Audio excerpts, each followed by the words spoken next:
Hey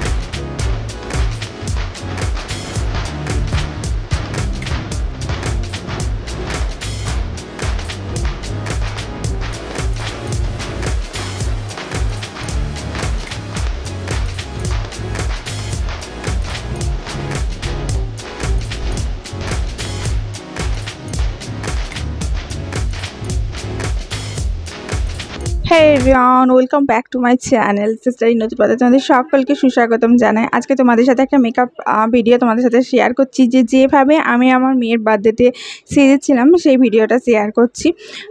এটা হচ্ছে একজন দিদি যে আমাকে সাজিয়ে দিয়েছিল। এই দিদিটার হাতেই আমি সাজি বরাবরই, মোটামুটি ভালোই সাজাই। তো প্রথমে আই মেকআপটা দিদিটা করে নিচ্ছে। তো আমি অতটা প্রফেশনাল নই মেকআপের ক্ষেত্রে, তো আমার চোখের মধ্যে এরকম স্যালো টেপ লাগিয়ে দিয়ে আইটা করেছিল, তার জন্য খুব পারফেক্ট হয় স্যালো টেপ লাগিয়ে দিয়ে করলে। তোমার একদম ওইটুকু জায়গা জুড়েই থাকে, ছড়িয়ে যায় না জিনিসটা। তো এমনিও যদি আমরা করি সেক্ষেত্রেও করা যায়। আর চোখের ক্ষেত্রে আমি কোনো আইল্যাশ কিছু ইউজ করিনি, একদম নর্মাল সিম্পল যেটা মেকআপ হয় সেটাই করেছিলাম। তার কারণ হচ্ছে আমার হাউসেই পার্টি ছিল, হোমের মধ্যেই পার্টি ছিল, একটা ছোট্ট গেট টুগেদার পার্টি ছিল। তো তার জন্য খুব হাইফাই মেকআপ আমি করিনি। এটা সম্ভবত প্রাইমার দিচ্ছে দিদিটা, কারণ আমি অত ডিটেলস জানি না, যতটুকু যা আমার মনে হচ্ছে ততটুকু বলে দিচ্ছি। আর এখানে অবনগর তো বকবক করছি, মানে দিদিটার সাথে অনেক দিন পর দেখা হলো, তার জন্য ওই গল্প করছিলাম। প্রফেশনাল ক্ষেত্রে আগে চোখটা করে নিয়ে বাকি স্কিনগুলো পরে করা হয়। এই যে চোখটা একটু কারেন্ট চলে গেছিলো তাই দেখা গেল আর কি। তো চোখটাতে প্রথমে মেকআপ করে নিয়েছিল, মেকআপ মানে ফাউন্ডেশন দিয়ে দিয়েছিল। ফাউন্ডেশন দেওয়ার পর, মেকআপ বলতে আমরা ফাউন্ডেশনই বুঝি, ফাউন্ডেশন দেওয়ার পর সেটাতে আমার শাড়ির কালারের সাথে ম্যাচিং করে আইশ্যাডো দিয়েছে এবং আইলাইনার দিয়েছে, এখনও কাজল টাজল দেয়নি গো। এবং তারপরে প্রাইমার টাইমার দিয়ে মুখটা সেট করে নিল। এবং আমি ফার্স্টেই কিন্তু মেকআপ শুরুর আগে, এখন হয়তো ফাউন্ডেশন দিচ্ছে, তো মেকআপ শুরুর আগেই কিন্তু আমি মুখটা একদম ফেস ওয়াশ দিয়ে ক্লিন করে অ্যালোভেরা জেল লাগিয়ে রেডি করে রেখেছিলাম। ঠিক আছে, আমি কোনো ময়শ্চারাইজার লাগাইনি, কারণ প্রচণ্ড ঘামি আমি। অ্যালোভেরা জেলটা আমার খুব শ্যুট করে, তার জন্য অ্যালোভেরা জেলটা লাগিয়েছিলাম। আর এটা সম্ভবত ফাউন্ডেশন দিয়েছি এবং এরপরে ভালোভাবে এটাকে ব্লেন্ড করে দিচ্ছে। এরপরে আর এক কোট দেবে, সেটা কি আমি জানি না, সেটা কনসিলার না ফাউন্ডেশন কি আমি বলতে পারবো না, তো কিছু একটা হবে। কারণ ওই যে বললাম আমি প্রফেশনাল নই, তবে হ্যাঁ আমার কাছে অত প্রোডাক্টও নেই। যদি প্রফেশনালি শিখতাম বা প্রোডাক্ট থাকতো তাহলে তো নিজেই সেজে নিতে পারতাম। যাই হোক, এর আগে আমি আমার মেয়ের অন্নপ্রাশনে এই দিদিটার কাছে সেজেছিলাম। তো অন্নপ্রাশনের ভিডিও অলরেডি আমি শেয়ার করেছি, তোমরা চাইলে দেখে নিতে পারো। এবং বার্থডে পার্টির ভিডিওগুলো অবশ্যই চেক করো, খুব সুন্দর বার্থডে পার্টি হয়েছিল। এবং সেখানে একটা দুর্ধর্ষ রকমের একটা সুন্দর কেক ছিল, কাস্টমাইজ কেক ছিল এবং সুন্দরভাবে সাজানো হয়েছিল, হাউস হোল্ড পার্টি ছিল। তো যাই হোক, তোমরা চেক আউট করে নিতে পারো। একজন অবশ্য আমাকে কমেন্ট করেছে মেকআপটা ভালো নয়, তো যার কাছে যেরকম নজরে লাগে। আমি যেমন বললাম খুবই সিম্পলভাবে সেজেছিলাম। আমি বারবার দিদিকে বলছিলাম যে একদম আমাকে বেশি মেকআপ দেবে না। এই যে দেখো, আমি বললাম যে ওই যে একটা ফাউন্ডেশনের মতো দিল, তারপরে এটা আবার একটা দিচ্ছে, এটা কি ফাউন্ডেশন না কি আমি জানি না, সম্ভবত এটা আবার আর একটা কোট কিছু দিচ্ছে।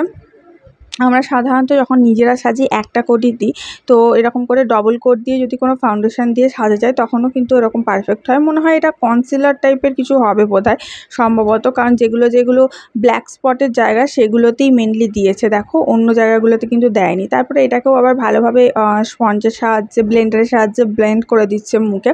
এবং এই যে একদম পারফেক্ট, মানে আমার স্কিন টোনের থেকে অনেক অনেক ফর্সা স্কিন টোন হয়ে গেছে আমার মেকআপ করার ফলে। যাই হোক, এই হচ্ছে ব্যাপার। এরপরে দেখি দিদিটা কি দেয়।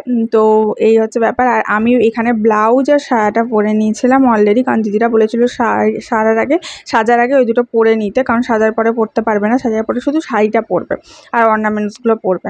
তো এই হচ্ছে ব্যাপার। আর আমি কিন্তু অর্নামেন্টস সব সোনার গহনা দিয়ে সেজেছিলাম। কেমন সেজেছিলাম সেটা অবশ্যই সামনেই দেখতে পাচ্ছ। এবার গলাটাতে দিদিরা কিছু জেল টাইপের কিছু লাগিয়ে দিচ্ছে, এটা সম্ভবত পন্ডসের কিছু জেল হবে। দেখে যতটুকু বুঝছি আমি। আর তারপরে এর ওপরে খানিকটা গলাতে ফাউন্ডেশন দিয়ে দিচ্ছি। আমি বারবার দিদিটাকে ওটাই বলছিলাম যে খুব হেভি আমাকে দিও না, যেন লোকে না হাসে যে ঘরের মধ্যে সামান্য একটু পার্টি হচ্ছে আর এক গাদা মেকআপ করে বসে আছে। এখানে আমাদের অনেকজনকে ইনভাইট ছিল, মানে আমাদের ফ্ল্যাটের অনেকজনকে ইনভাইটেড ছিল, তো সবাই এসে না হাসে তার জন্যে। তো দিদিটা বলছে একদম তুমি চিন্তা করো না, আমি লাইট করে সাজাবো, তোমার চিন্তা নেই। আমি চোখটা দেখে আমি বলছি এত হেভি কেন চোখ করলে, আমি এত হেভি চাইনি, একদম লাইট চেয়েছিলাম। বলছে এইটুকু না করলে তোমার ভালো লাগবে না দেখতে, তাই এইটুকু করে দিলাম। এই হচ্ছে ব্যাপার। আর চুলটা আমি খোলার ওপরেই রেখেছিলাম আর একটু কার্লি করেছিলাম। এরপরে সম্ভবত ফেস পাউডার দিয়ে মানে মুখটা সেট করে দিচ্ছি আর কি। ফাউন্ডেশনের যতটা কি যা কাজ হয়ে গেল, এরপরে মুখটাকে ফেস পাউডার দিয়ে সেট করে দিচ্ছি যাতে ঘামে না ওঠে আর কি। তো আমি দিদিটাকে বলেছিলাম ওয়াটারপ্রুফ না দিলেও আমার চলবে, কারণ আমি ঘরের মধ্যেই থাকবো, আমি বাইরে কোথাও যাবে না। ঘরের মধ্যেই যেহেতু পার্টি হবে, আর আমি একটু ঘামি কম কম ঘামি আর কি। এই হচ্ছে ব্যাপার। এটা ফেস পাউডার দিল, ঠিকই বলেছি, ফেস পাউডার দিয়ে সেট করে দিল আর কি। মেকআপের ইয়েটা কমপ্লিট হয়ে গেল। আর চোখটা তো অলরেডি হয়েই গেছে। এরপরে দেখি দিদিটা কী করে। এরপরে হচ্ছে তোমার বোধহয় ব্লাশ টাইপের কিছু লাগাচ্ছে নাকি, না আইব্রু করছে। এরপরে আইব্রুটা করছে। আইব্রোটা প্লাক করা থাকলে খুব সুন্দরভাবে ড্র করা যায়, কিন্তু আইব্রোটা প্লাক করা না থাকলে ভালোভাবে ড্র করা যায় না। আর আইব্রোটা চোখটা একটু সুন্দর করে করলে আর যদি লিপস্টিকটা একটু সুন্দর করে লাগানো যায় তাহলে কিন্তু মেকআপটা মোটামুটি দাঁড়িয়ে যায় আর কি। মানে খুব বেশি যারা মেকআপ পছন্দ করে না, তো এই আমি এই মেকআপ করতে করতে ওদিকে আমার গেস্ট ঢুকতে শুরু করে দিয়েছে, মানে আমার যা বাইরে থেকে এসেছিলো যা আসতে শুরু করে দিয়েছে, আমি তাই ওদিকে দেখছি আর কি। একদম কমের মধ্যে, একদম লাইটের মধ্যে যদি কোনো পার্টি মেকওভার করতে হয় তো সেটাই হচ্ছে এখানে দেখানো হয়েছে। মানে সেরকমই আমি করেছিলাম আর কি। আর এখন হচ্ছে আইশ্যাডোর ওপরে আরেকটু কিছু দিয়ে আইশ্যাডোটাকে আরও সুন্দর করে তুলছে আর কি। মানে আইশ্যাডোটা কীরকম দিয়েছিল বলো তো, ওই নিচের দিকেও একটু দিচ্ছে, মানে হালকা পিঙ্কিশ পিঙ্কিশ, মানে দুধে হালকা কালারের আমার শাড়িটা ছিল, তো সেই শাড়িটার কালার অনুযায়ী দিয়েছিল। আর তার মধ্যে একটু মানে গ্লিটারি টাচ দিয়েছিল। এখন কাজল লাগাচ্ছে। কাজল লাগানোটা খুব ডিফিকাল্ট, কারণ যাদের চোখ দিয়ে জল পড়ে কাজল লাগানোর ফলে তারাই বুঝবে। আমার আবার একটা চোখ দিয়ে জল পড়ে। যাই হোক, মেয়ে এখন খেলে বেড়াচ্ছে, ও ঘুম থেকে উঠে ওকে এখনও রেডি করা হয়নি। এদিকে আমার গেস্ট ঢুকে গেছে, মানে যাচ্ছে তাই অবস্থা। তো যাই হোক, সাজাটা আমি দিদিকে বললাম তাড়াতাড়ি কোনো রকমে যতটুকু বাকি আছে তাড়াতাড়ি সাজিয়ে দাও। তো এখানে কাজল টাজল দেওয়ার পর চোখটাতে এখন মাস্কারা অ্যাপ্লাই করা হচ্ছে, এবং এটা হলেই ফিনিশিং, চোখটা ফিনিশ হয়ে যাবে আর কি। চোখটা হচ্ছে মেন আকর্ষণ। চোখটা সাজাতেই অনেকটা সময় লাগে, কারণ চোখের ওপরটা করা, চোখটা করা, এটাতে একটা বিশাল বড় সময় লাগে। ওটা হয়ে গেলেই বাকিটা মেকআপটা মোটামুটি তাড়াতাড়ি হয়ে যায়। তো এটা মাস্কারা যাচ্ছে। ওই দেখো আরেকজন গেস্ট চলে এসছে। ও হচ্ছে আমার মেয়ের দিদি হয়, মানে পাশের বাড়িতে থাকে আর কি, আমার বান্ধবীর মেয়ে। তো আমি বললাম যে দাদা তোরা খেয়াল, ওদিকে আমি আসছি, আমার হয়ে গেছে। এই হচ্ছে ব্যাপার। আর এদিকে এখন দিদিটা ওই ব্লাশগুলো অ্যাপ্লাই করছে। এই যে সাইডে না কন্ট্রোলিং করছে, কিছু একটা হবে মনে হচ্ছে, যেন ব্লাশগুলো অ্যাপ্লাই করছে। আর এরপরে এটা বোধহয় হাইলাইটার কিছু একটা দিচ্ছে। হাইলাইটার দিয়ে ফিনিশিং করছে আর কি। মোটামুটি মেকআপটা দাঁড়িয়ে গেছে এখন। যে জায়গাগুলো উঁচু আছে, যেগুলোতে লাইট রিফ্লেক্ট করলে চকচক করবে, সেই জায়গাগুলোতে মেনলি এই হাইলাইটারটা দেওয়া হয়। যেমন নাকের ওপরে, গালের ওপরে, কপালে, থুতনিতে, মানে একটু উঁচু জায়গাগুলোতে। তো দেখো মেকআপটা মোটামুটি এখন হয়ে গেছে ফিনিশিং। এখন দিদিটা লিপস্টিক দিয়ে দিয়েছে। লিপস্টিকটা ওই আমার শাড়ির সাথে ম্যাচ করেই দিয়েছে, কিন্তু এটা লিকুইড লিপস্টিক ছিল। আর দেখো হাইলাইটার দেওয়ার জন্য কেমন চকচক করছে, আর বেশ সুন্দর লাগছে দেখতে, তাই না? আমার তো বেশ খুব স্যাটিসফাই হয়েছে। তবে আমার মনে হচ্ছিলো যেন খুব বেশি মেকআপ হয়ে গেছে, আর একটু কম হালকা মেকআপ হলে ভালো হতো, চোখটাও একটু হালকা হলে ভালো হতো।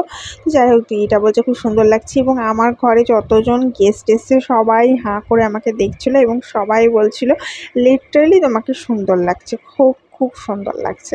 এবং আমার অনেক সাবস্ক্রাইবার আমার লাইভেও বলেছে যে আমাকে অনেক সুন্দর লাগছে। যাই হোক, এরপরে হচ্ছে এটা স্প্রে দিচ্ছে। এই স্প্রেটা দিয়ে মেকআপটাকে সেট করে দিল। এই স্প্রেটা দেওয়ার পর মেকআপটা একদম সুন্দরভাবে সেট হয়ে যাবে। দেখো চোখগুলো কতটা সুন্দর লাগছে। এবং এরপরে এই স্প্রেটা দেওয়ার পর খানিকক্ষণ শুকাতে সময় লাগবে, তারপরে একবারে সেট হয়ে যাবে। এরপরে আর মেকআপটা কোনোভাবেই উঠবে না যতক্ষণ না তুমি ওঠাচ্ছ। এটা হচ্ছে ব্যাপার। এবং এরপরে চুলটা আমি খোলা রাখতে বলেছিলাম, কারণ আমার অনেক লম্বা চুল। আর এক্সট্রা লং যেটাকে বলে সেটা হচ্ছে আমার একবারে অনেকটা লম্বা। তো আমি বললাম যে একটুখানি কাল করে দিতে, যাতে কার্লি করলে ভাল লাগে দেখতে। তো সামনের কয়েকটা এরকম ছোট ধরে কার্লিং করে দিচ্ছিল এবং সামনে একটুখানি সাইডে সিতে করেছি, সাইডে সিতে করেই বেশি ভাল লাগছিল। আমি মাঝখানে এবং ওপরের দিকে করেও দিদিটা দেখালো, কিন্তু সাইডে করেই বেশি ভাল লাগছিল বলে সাইডেভাবেই করলাম। তবে এইটা করতে আমার একটুখানি কানের মধ্যে ছ্যাঁকা লেগে গেছিলো। তবে কাল করে দেওয়ার পরে লুকটাকে আরও বেশি এনহ্যান্স লাগছে, আরও সুন্দর ফুটে উঠছে।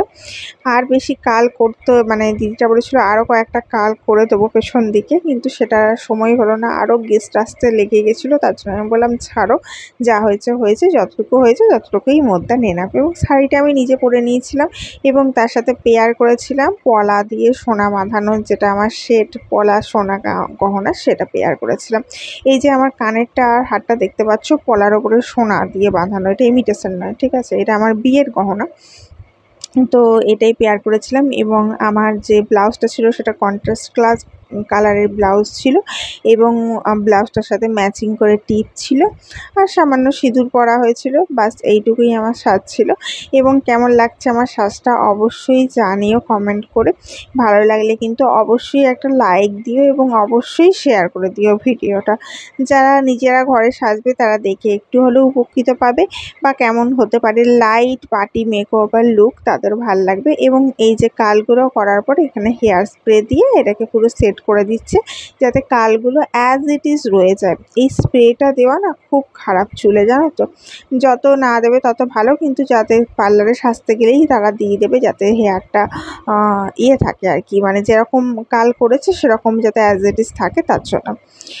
তো এখন হচ্ছে অনুষ্ঠান হয়ে গেছে, অনুষ্ঠান হওয়ার আগে আমি আর ভালোভাবে ভিডিও করতে পারিনি। তো অনুষ্ঠান হয়ে যাওয়ার পর আমি এরকম মেকআপটার ভিডিও করছি। এখনও দেখো অ্যাজ ইট ইজ রয়েছে, এত রাতেও পুরো কাল টাল সমস্ত কিছু অ্যাজ ইট ইজ রয়েছে। হেয়ার স্প্রেটা দেওয়ার পর না চুলগুলো কেমন যেন একটা শক্ত টাইপের হয়ে যায়। যাই হোক, আমি ভাবলাম একটু ট্রানজিশন ভিডিও করা যাক, তো সেই অনুপাতে আমি একটুখানি ভিডিও শ্যুট করে রাখছিলাম যে ট্রানজিশন পারলে পরে করে নেবো, এখন ভিডিওটা করে রাখি। তো ওই করতে বসেছি আর সেখানে আমার মেয়ে এসে ডিস্টার্ব করছে, যে সে এখন বলছে গিফটগুলো খুলবো। আমি বললাম গিফট এখন খোলা হবে না, সে কাল খুলবো। আজকে যাই হোক এই যে আমার গোটা লুকটা তোমাদের দেখিয়ে দিলাম। চলো এবার আমি আসি, কালকে আবার একটা নতুন ভিডিওর সাথে দেখা হচ্ছে এবং সন্ধ্যে 8:30 লাইভে অবশ্যই আসছি, পারলে জয়েন করো। সবাই ভালো থেকো, সুস্থ থেকো, অনেক হ্যাপি থেকো। হ্যাপি থাকলে মন আর শরীর দুটোই ভালো থাকে। আর হ্যাঁ, লাইক শেয়ার আর সাবস্ক্রাইব মনে আসে তো করতে, কেন ভুলো না যেন। টাটা।